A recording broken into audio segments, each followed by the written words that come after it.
لم يكن الذين كفروا من أهل الكتاب والمشركين منفكين حتى تأتيهم البينة رسول من الله يتلو صحفا مطهرة فيها كتب قيمة وما تفرق الذين أوتوا الكتاب إلا من بعد ما جاءتهم البينة وما أمروا إلا ليعبدوا الله مخلصين له الدين حنفاء ويقيموا الصلاة ويؤتوا الزكاة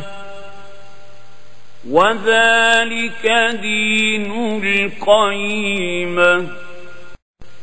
إن الذين كفروا من أهل الكتاب والمشركين في نار جهنم خالدين فيها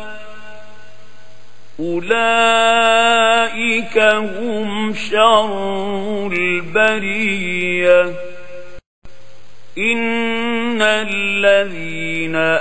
آمنوا وعملوا الصالحات أولئك هم خير البرية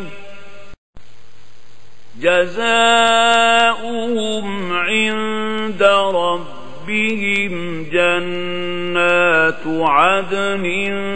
تجري من تحتها